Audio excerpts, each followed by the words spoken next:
can you please call the hearing number for the record? This is Commission hearing number 237 of Tuesday, 30th November 2021, in case 412 Frankie Simeo, case 419 Madalena Joubert, case 229 Antoine Fonchette, case 341 Harold Awan, and case 247 Raymond Despeville. Thank you. Can you please call the witness? Basil Soundy.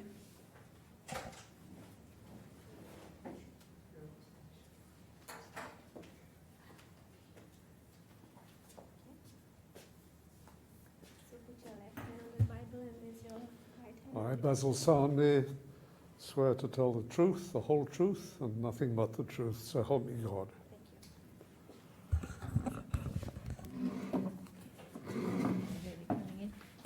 Thank you, Mr. Sandy. Thank you for appearing before the Commission today.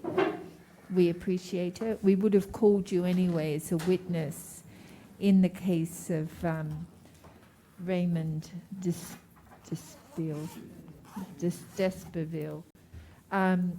because his complaint really is about his forced resignation from botco, which he says occurs after he insulted Mr. Mukesh Valabji. But you reached out to us because you would like a right of reply to the evidence given by Mr. Despeville. I got it that time. Thank you for coming, and we give the floor to you. Thank you. Thank you very much to the Commission for allowing me to come to this hearing this afternoon, which is a follow-up to Raymond Despeville's case 247. Just a little bit personal information. I was born in 1942 in West London in the county of Middlesex during the middle part of the war years, and I'm now in my 80th year. My family emigrated to East Africa in 1949, just after the war, and I was educated in England, Tanzania, Kenya, and in Cape Town, South Africa. I left East Africa to come to Seychelles in end of 1965 at the age of 24. So that's almost 56 years ago. I joined with another Englishman and invested in a 44-acre property development at Bellom in 1966. The property was named by us as Mount Simpson Estate, and we formed the company known at that time as Bellom Development Company Pty Limited, which was later renamed Botco Limited, which is an acronym of its former title, which eventually transferred its business to what is now known, or was known as the New Harbour Trading Estate in Victoria, where Botco Limited is situated today. Mr. Raymond Despeville was employed at first as an assistant manager in 1979, and later became general manager under the direction of the board of directors and myself as managing director. He remained with the company until his resignation in early 1991. Resignation I put in inverted commas. Botco Limited is now a listed company on the merge securities exchange with currently listed 4 million registered shares at a nominal value of 25 rupees per share. The company's net book value is actually a lot more than that. It's over 200 million rupees. My comments concerning the rather, how can I say, confused ramblings of Mr. d'Espeville, mostly of an inconsequential nature in respect to Botco Limited, as well as his digressive and what I would term offensive and somewhat defamatory mutterings about me personally. My comments are as follows. Mr. Raymond d'Espeville was asked by the Commission about the circumstances of his resignation, which he implied was of a political nature, since he was actively anti-RENI and anti-SPUP at that time, which during the period of 1979 to 1991 had a disastrous effect upon the company business and the Botco Group generally. Both the chairman of the Botco Group and myself asked him on several or many occasions really to keep his political views to himself, but without much effect. We were at that time experiencing many difficulties in obtaining import permits for fast-moving construction materials, being constantly without timber, without plywood, and without many other products. Many of the other private businesses were also being similarly treated by the authorities and by the Seychelles Marketing Board, who actually issued the import permits. All imports at that time required import permits via the Seychelles Marketing Board, and they would either accept or not accept the application. But far worse, the government acquired a property,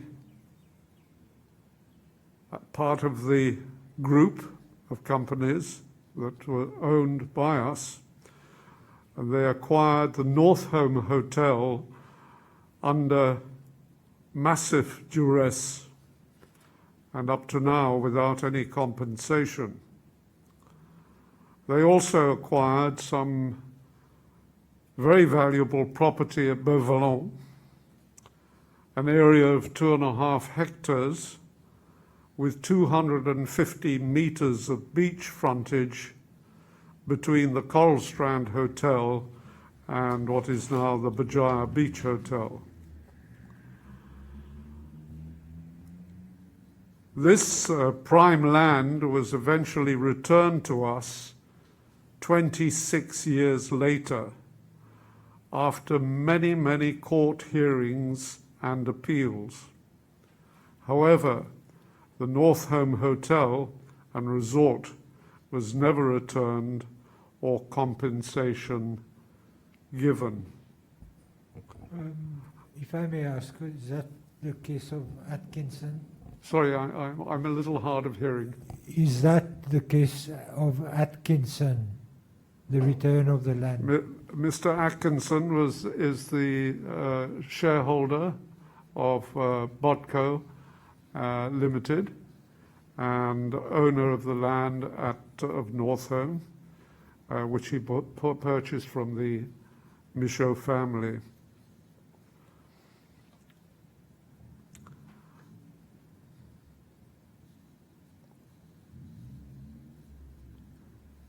As I said, the 2.5 acres of land at Beauvalon was also owned by Mr. Atkinson and the group, and it was returned after many, many visits to the Constitutional Court, to the courts of High Court, etc., and eventually the Court of Appeal, 26 years later, returned the property to us. After which we hastily sold it, not being too sure whether or not it would be reacquired. Apart from these two very significant events, Botco Limited and the Botco Group had their tour and travel agents' licenses revoked for both Bunsen Travel Limited and Air Bookings Limited. Air Bookings Limited were and still are the general sales agents for Kenya Airways, and Bunsen Travel were IATA licensed agents to sell tickets for any airline. Those were some of the problems that existed during that period of 1979 to 1991 and later. In early 1991, in February or March, I can't remember exactly when, I was called on the telephone to State House. In fact, I was at Bunsen Travel, I seem to remember, Bunsen Travel discussing matters with our manager there, and the telephone rang in the manager's desk, and said, this is, it was actually Jane Hunt was the manageress operating. Jane said to me, there's a call for you from President Rennie. I said, how does he know I'm here? And she said, no, it's President Rennie on the phone for you. And I picked up the phone and answered, and he said, I'd like to see you immediately at State House. I said, Mr. President, what is the, what's it about? He said, I would tell you when you come to see me. Please come now.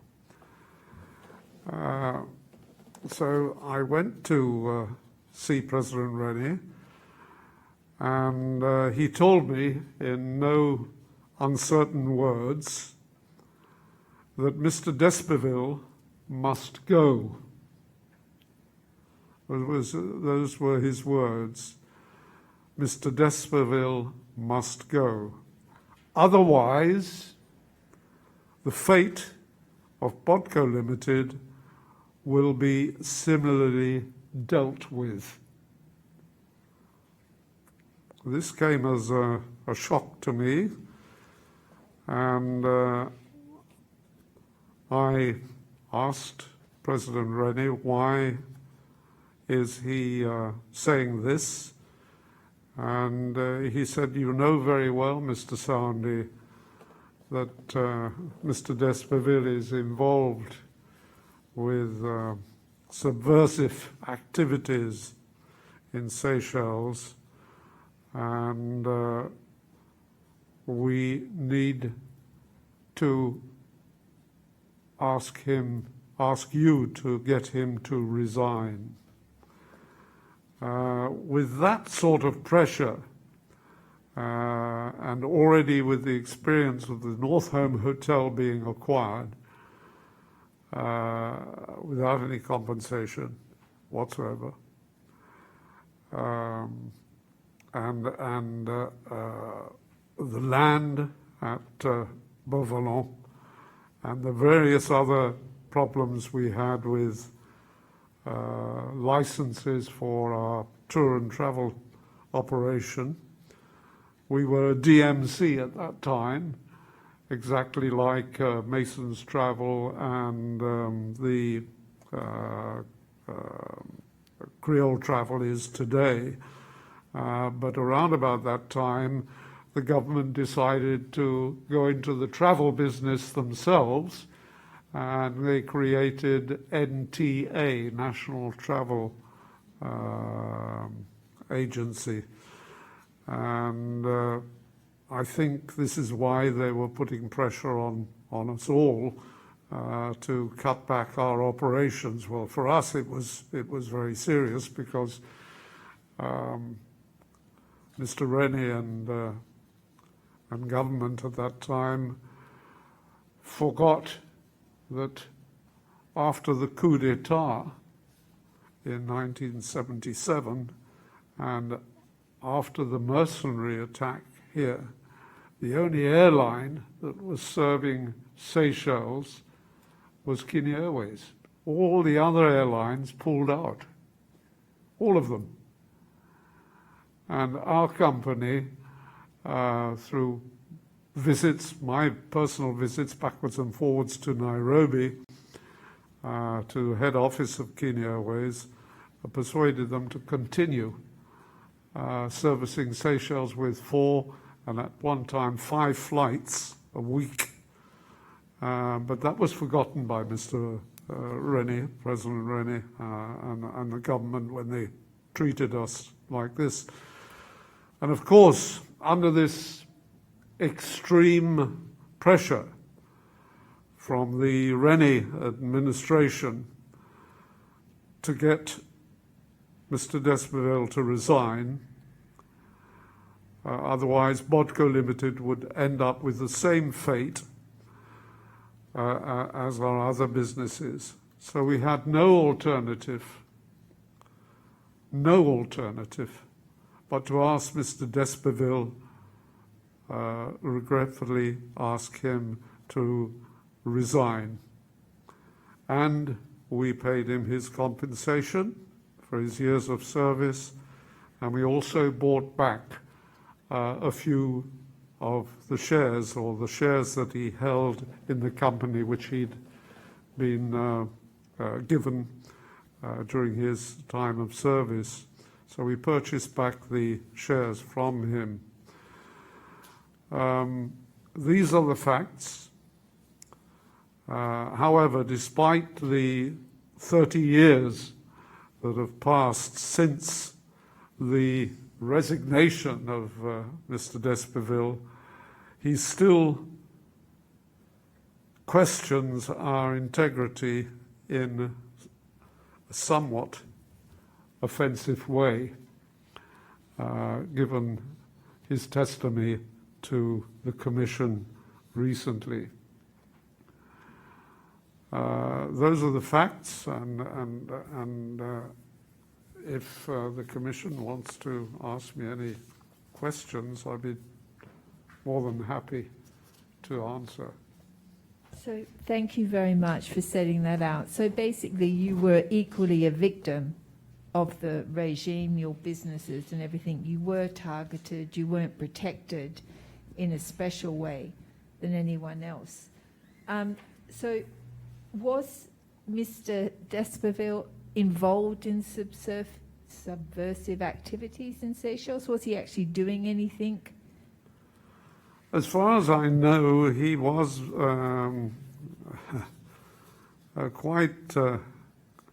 quite significantly involved with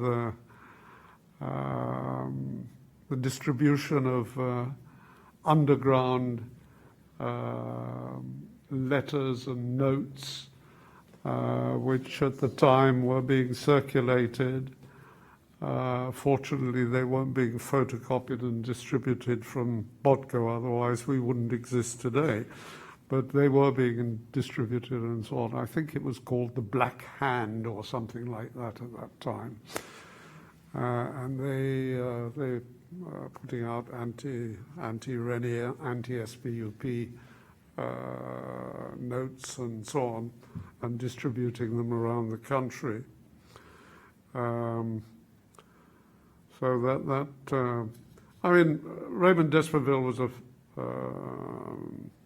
hard worker, I must admit that, and he used to get up very early in the morning and get to work before anybody else. And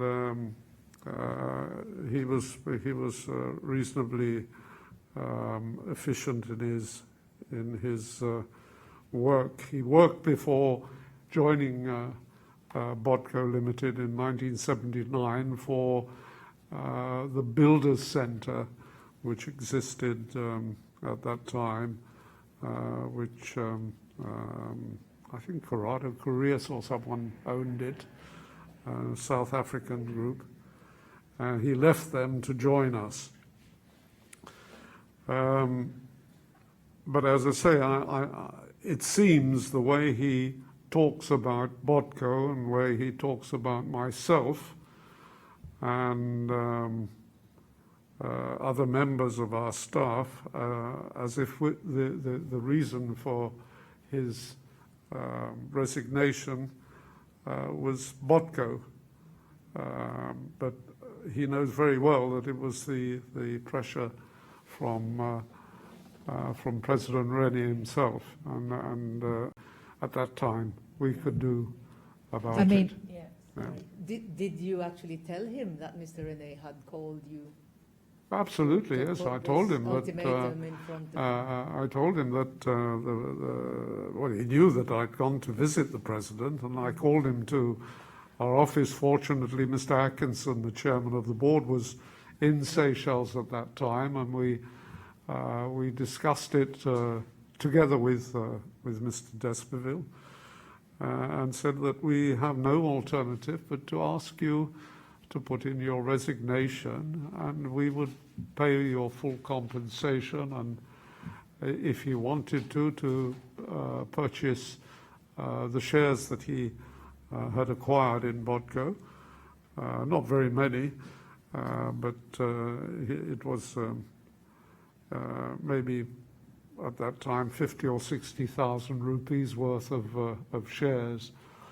Nothing like it is now, but so that's the situation, and that was the reason why I wanted to the right of reply, if you like, to the case 247, because I was a little bit upset when I watched and listened to his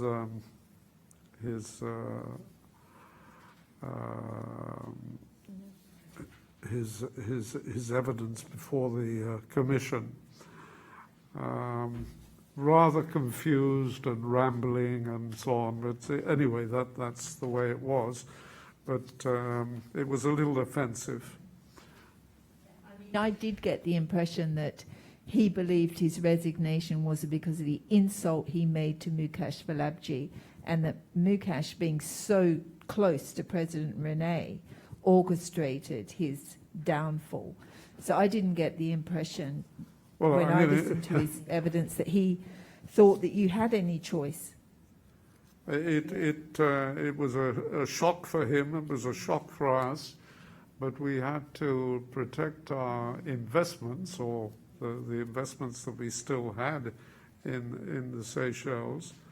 The case of the North Home, I think we're going to discuss maybe next year, early part of next year, and I can elaborate on that at that time. But it was a very difficult situation, and a very embarrassing situation for for our company, for the North Home Hotel and for Mr. Atkinson and myself, when the North Home was acquired under duress, again by the state, and when we talk about it, but I don't mind saying now, right now, that the deed of sale that was drawn up by the state and signed by the Attorney General, and we had to sign it as well, was for 1 rupee. However, I don't mind telling the Commission right now that we were never given the 1 rupee.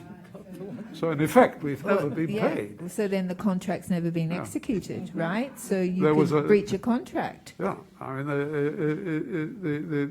the sales note is invalid because we were never paid the 1 rupee. Can I just ask, have you also, so that property now is owned outright by someone else? No, or leased? the North Home Hotel was the first hotel and hospitality business that was acquired by the state from us under duress. There wasn't an acquisition as such, but it was the duress that they placed upon us, which I'd have to explain to the Commission when we meet early next year. But The government still own it? sorry? Does the government own the land? or? The COSPRO was set up Uh-huh. at that time. The About- assistance of uh-huh. Minister Ferrari Yeah, and Robert Garku and so on, they set up a company called COSPRO. And after they set up the company, North Home Hotel and Resort became their first property, if you like, that they were managing and running.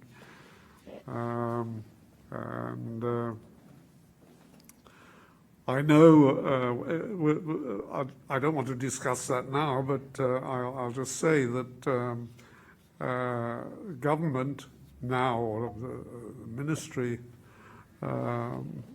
maybe Patrick LeBlanche or someone like that will say, oh, well, government paid 2 million rupees for it. But they took over the company under duress, and the deed of sale was 1 rupee, which we were never paid. But are you going to And the apply 2 million rupees that Mr. LeBlanche will probably confirm was a loan that the bank, a commercial loan to the hotel, that the bank had advanced to North Home. Be that as it may, they didn't pay us the 2 million rupees. They didn't give us the 2 million rupees and say, go away and clear your debt.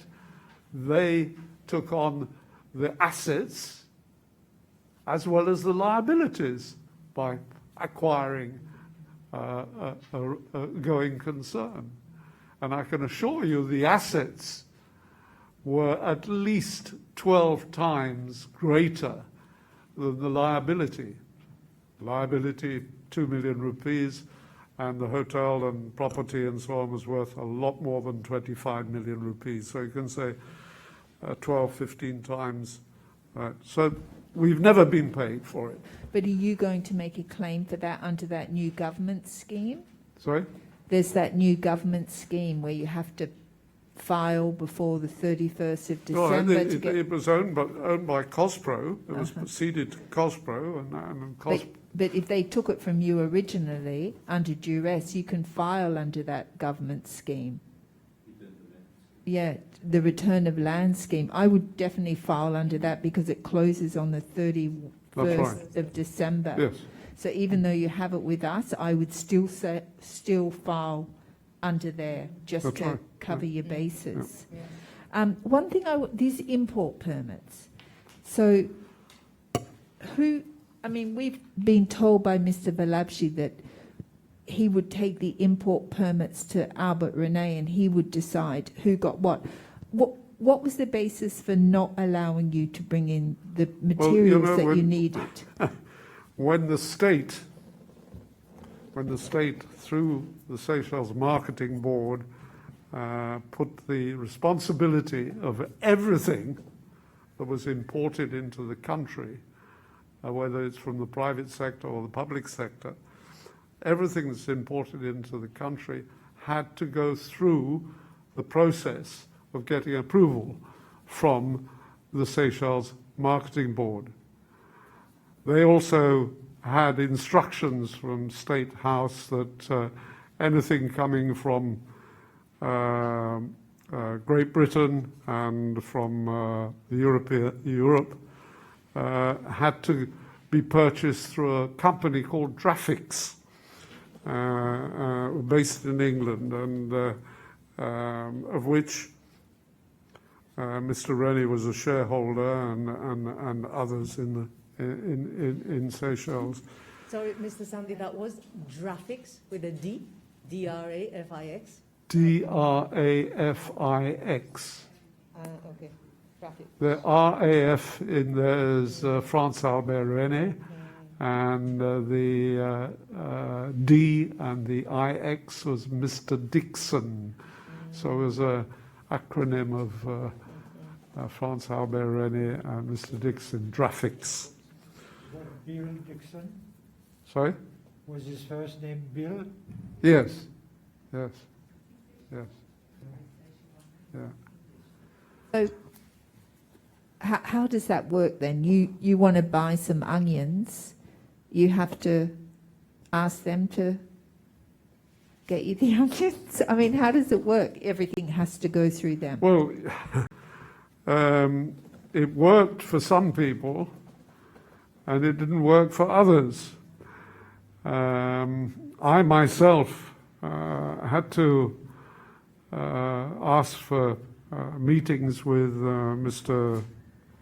Mukesh Valabji, who was the chair and managing director of CEO of SMB at the time, and he told me to my face, he said, "No, we know how much you pay for your timber, and we know how much you pay for your plywood and your cement and all these other items, and if we feel that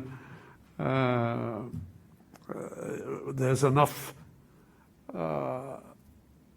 of the product in the Seychelles, we won't agree and give the import permit." And I said to him, "Why is that? Is it because the government want to put us out of business?" And he said, "No, we don't really want to put you out of business, but we want to control you."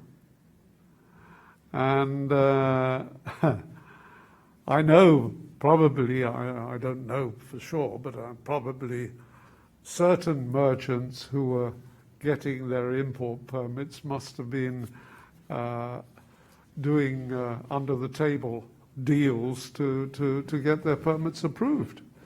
It was Mr. Valabji himself said he vetted every single permit for approval.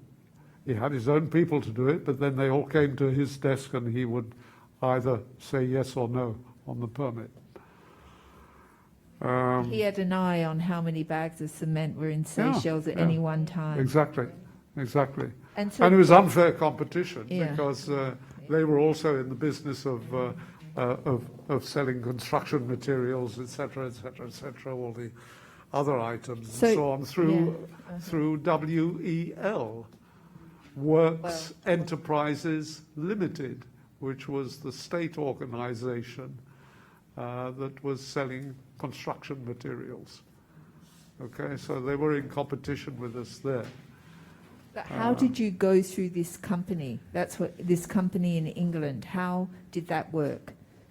So everything had to be imported through Drayflex, but how was that? How Oh, did that work? items from Europe and so on. I mean, I'm talking about the whole of SMB. I mean, they were purchasing all their essential items, cooking oil, rice, sugar, all these things for the country, for distribution in the country through the channel of Drafix. The benefit of that. And the bills of lading would come from a company in Switzerland. And I don't think Switzerland grows rice.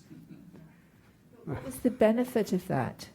Well, I can't say, but I'm sure the prices were probably inflated at the cost of the people of Seychelles.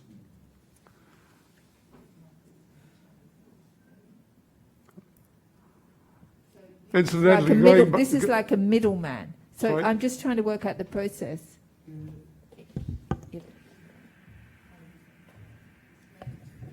The people who benefited from this sort of arrangement were the shareholders of Dreyfix, because they buy at a price and they sell at whatever price they want to inflate it to SMB over here, So or well, or whatever. So if I buy onions from India, I have to buy them through Drayflex. I pay 20 cents in India. Drayflex then says I paid 80 cents. it's just acting as a Middleman. Yeah. I don't see the benefit of the and middleman. sending it through documentation from Switzerland. You know, I mean, the bills of origin and so on. Sugar from Switzerland and rice from Switzerland, cooking oil from Switzerland. But it was being shipped from other sources.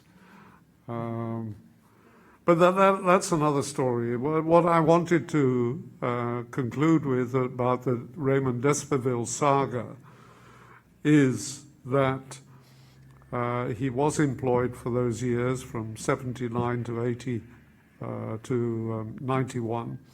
1979 to 1991, and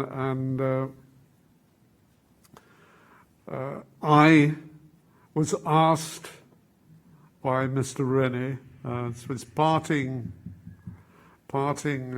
words in his office at State House. There's Mr. Soundy. Actually, never called me Mr. Soundy. It was Basil. Basil, make sure you don't say that this is being forced on you. It's a resignation that you people have decided. And if there's any rumor, you must publish something in the newspaper. And in fact, I had to publish something in the newspaper a few weeks later in the Nation, saying that Mr. d'Esberville had resigned of his own accord and so on, because there was a lot of rumor, not unfounded rumor, but there was rumor, as there always is in Seychelles. And but I had to do what I'd been told to do by President Rennie. Otherwise, the problems for the company would have been even worse. Was that the first time that you'd had this sort of threat from him? Yes and no. I mean, as a sort of public figure myself, I was president of the Chamber of Commerce for a number of years, and also chairman of the Employers Federation in Seychelles for a number of years, and on the Seychelles Hoteliers Association, as it was called in those days. I was a member of that because I was the managing director of Northholm, and I was on the predecessor to the SHTA as it is now. And wherever possible, where it was necessary, obviously the Chamber of Commerce, not me particularly, but the Chamber of Commerce or the Employers Federation would argue cases in favor of the private sector, on behalf of the private sector, when it came to legislation and other matters. In fact, I was on the National Manpower Development Board during the 1980s, during the same period, which was a ministerial board that met every month, every 5 weeks to every month to 5 weeks at State House, chaired by the President, and me being all by myself, if you like, around the big table. I was the only person that would bring up matters which involved the private sector and society in general. So, you know, President Rennie was never too friendly because, you know, when you argue a case, you have to have your facts right, and you argue a case for adjustments to the Labour Manpower Act and so on. For a number of years, I also sat on the board of the FSA, the Financial Services Authority, I think 8 years or 9 years, FSA. But if you like, it was also putting myself in a position where I'd be used as a whipping block, you know, at the meetings where you're completely outnumbered. So I remember you were seen as a very powerful man in Seychelles. Sorry? You were seen as a very powerful man, being in Not those really. institutions. Not really. I'm a modest person, but Yeah, I mean, very powerful and influential. it was you know, after 56 years in Seychelles, 12 years before independence, I came here, and it was a very interesting times. I saw four British governors here before independence. So I know how Seychelles was years and years ago. You got also diplomatic immunity, no? Right? Diplomatic immunity from, you were consulate from this country, no? Sorry, I can't. You are not consulate for any country, consulate? Yes. Yeah. The consul. Yes. Well, honorary consul. I was appointed honorary consul in 1982 by the head of state of Sweden, King Carl Gustaf of Sweden, to act on behalf of the Swedish government in Seychelles and its interests. Later, that was in 1982. In 1987, 88, I was appointed consul also for the Kingdom of Denmark. And in 1989, I was appointed consul for the Republic of Finland. Three Nordic countries. And at that time, I was not a Seychellois. I only became a Seychellois in middle of 1991, September maybe, 1991. And that came as a bit of a shock as well, because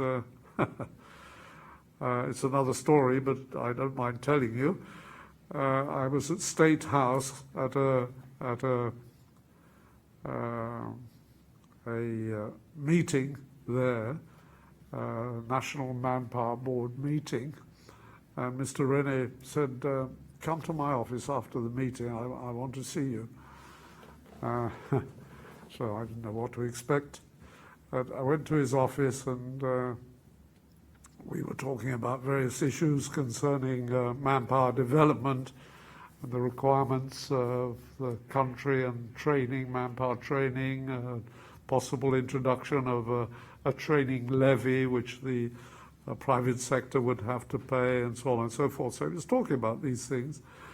And eventually he said, Basil, you've been in Seychelles for many years. This was in September 1991, many years. When did you come? I said, well, at the end of 1965. He said, oh, yeah, many, many years. He said, why aren't you a Seychellois?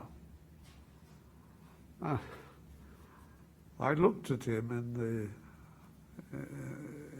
in his eyes. He was on his side of the desk, and I was on the other side of the desk. And I said, Mr. President, why aren't you British? And he went red in his face, absolutely red in the face. And then a few minutes went by, and I was a little bit, expecting a burst. But then he laughed, and he saw the funny side of that. And he asked me, well, why aren't you a Seychellois? I said, because it's such a drawn-out process of having to apply for this, and then fill in forms, and has to be published in the Gazette and all the rest of it. It takes, 5 or 6 months to do that. I said, I'm quite happy to work with my GOP in Seychelles as an investor with the GOP. He said, no, you should be a Seychellois. You should be a Seychellois. So I said, okay, well, I'm sorry, but it's the process that. And he said, leave it with me. I will sort it out for you. And I didn't really pay much attention, but in a couple of days later, I got a call from the immigration authority saying, Mr. Soundy, we have something for you. We have your nationality certificate. I said, oh, really? And so I had to go there and have a look at it and so on. And it was a piece of paper signed by FAR, and with a number stamped on it, and that's how I became a Seychellois, not through the normal channels. I don't know whether he was trying to do me a favour or what, but that is how Albert René was. He would blow hot and cold. Was that after you got rid of did what he said and got rid of Mr. d'Esberville? Yeah. Okay. Well, you probably thought, good, he's shown me his loyalty. He can be a Seychellois. Yes, But that was after Raymond d'Esberville had to resign in February, March. Yes, that's That what same year in September, That's what we think. this conversation came up, but the two cannot be linked. So although with Mr. René, there are always connections from what we understand, from what yeah. people have Linked told in us. your mind, but we understand that he was a very strategic thinker. Oh, well, when I first arrived here in Seychelles at the end of 1965, and with visions of being a beachcomber for the rest of my life, at the age of 24, after some months at Beauvallon, staying at the Hotel de Seychelles with Jerry Legrand, I got very bored with helping the fishermen pull their nets in. And that's when I and my colleague at that time, we joined together to take up this property at Bellom. called Mount Simpson Estate, yeah, and started development there and putting in roads, water, electricity, building houses, selling plots of land, etc., etc. That's how botco started. Yeah. Yeah.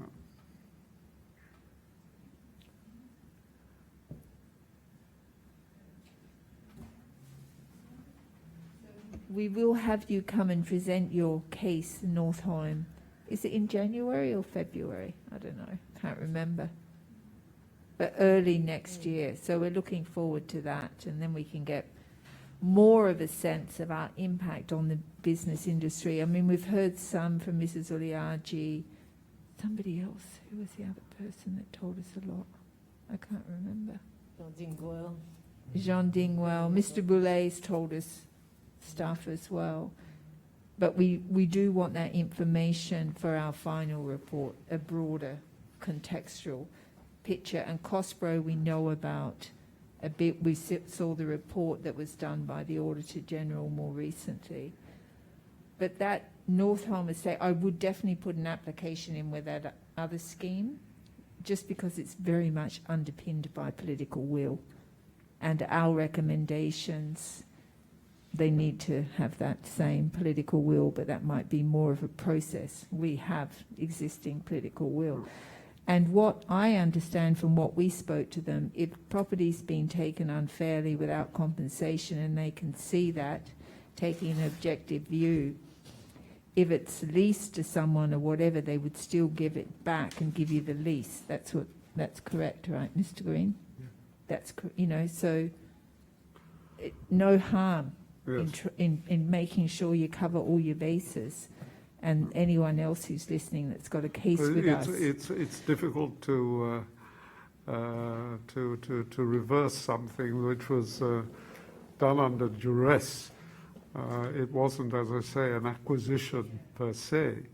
But this process recognises it was duress. I mean, the whole of the time, but it was a very difficult situation for Mr. Atkinson and myself, and also our co-director was Yvon Savy. He was the government land surveyor at that time. Yvon Savy was a co-director of botco and our group, and of the Northolm as well. But that's another long issue that I could probably explain in closed session a lot easier. Yeah, but I have to say that this process, so originally you had the Lands Tribunal that only looked at compulsory acquisitions. This process is looking at duress sales, claims of duress sales. So it's broader than the Lands Tribunal. I mean, I think one rupee. All we're asking for as the disinvested is natural justice, really. That's all we can ask for, natural justice.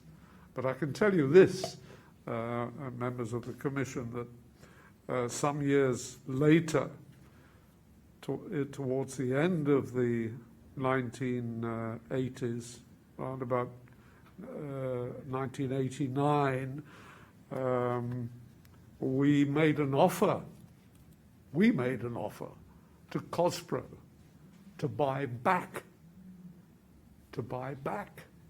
the Northolm property. But they never they never and honoured we the made agreement. an offer of $3.5 million to buy it back from COSPRO. And Mr. Valabji, who was the chairman of COSPRO, said, no, it's far too little. And eventually They didn't COSPRO even did give you sell the it, rupee. and they sold it to the Maldivian Danish group that own the property now, and which of course is leased to the Hilton. But anyway, it's another long story. Yeah. But they didn't even give you the 1 rupee, so it wasn't sold, right? So thank you very much again for coming. We really appreciate it.